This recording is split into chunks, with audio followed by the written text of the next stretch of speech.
Assalamualaikum warahmatullahi wabarakatuh. Selamat datang dalam sajian mata kuliah hukum perbankan. Kali ini kita akan membahas tentang perjanjian kredit perbankan.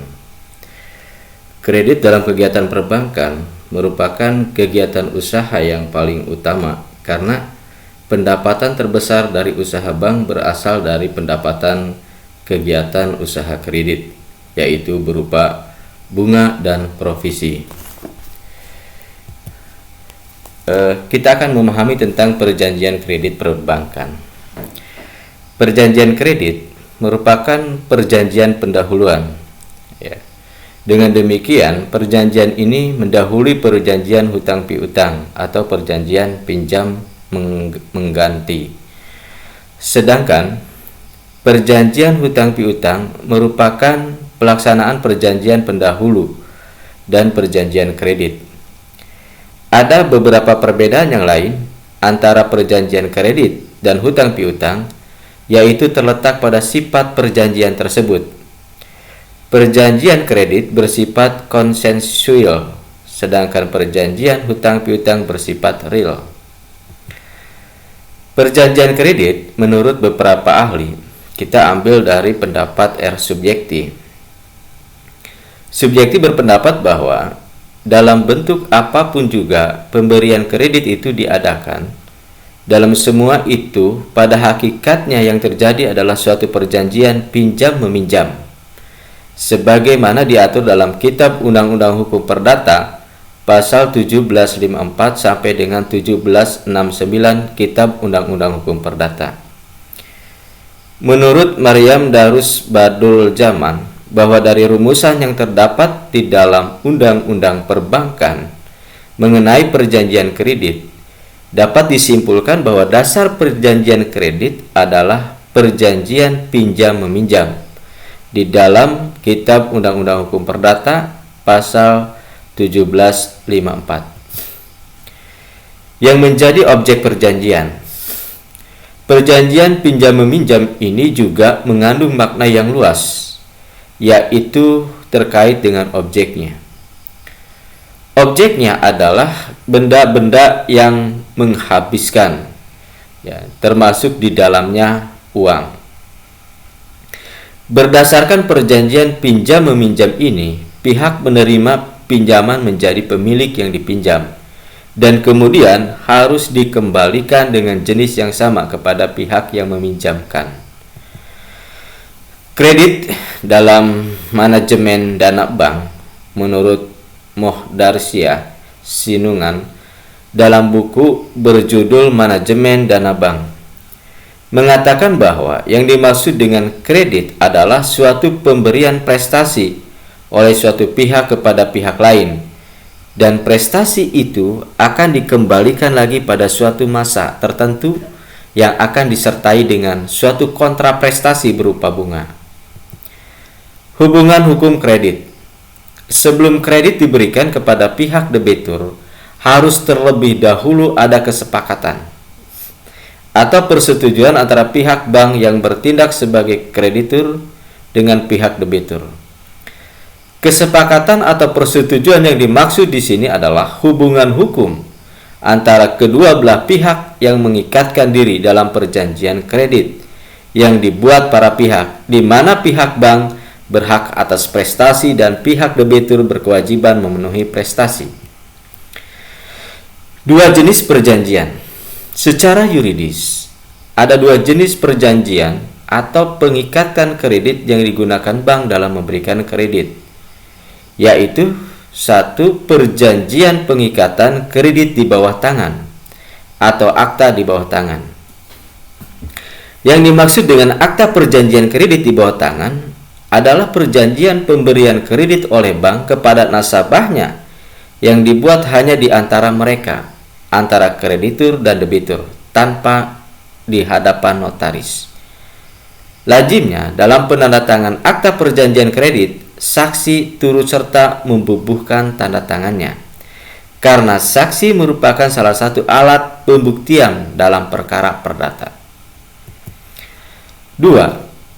Perjanjian atau pengikatan kredit yang dibuat oleh dan di hadapan notarial atau akta otentik.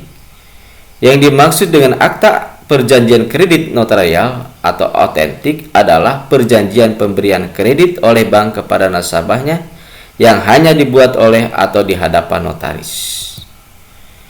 Apa akta otentik itu?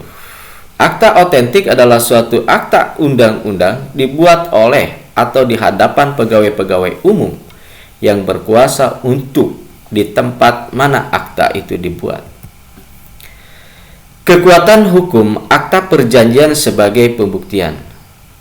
Yang pertama adalah membuktikan antara para pihak bahwa mereka sudah menerangkan apa yang ditulis dalam akta tadi, sehingga memiliki kekuatan pembuktian secara formal.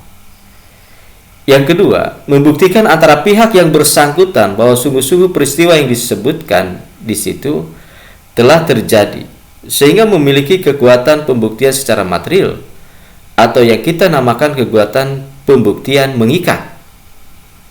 Yang ketiga, membuktikan tidak saja antara pihak yang bersangkutan, tetapi juga terhadap pihak ketiga bahwa pada tanggal tersebut dalam akta kedua belah pihak tersebut sudah menghadap di muka pegawai umum atau notaris dan menerangkan apa yang ditulis dalam akta tersebut, sehingga memiliki kekuatan pembuktian keluar. Ada beberapa hal penyelesaian kredit bermasalah melalui jalur hukum.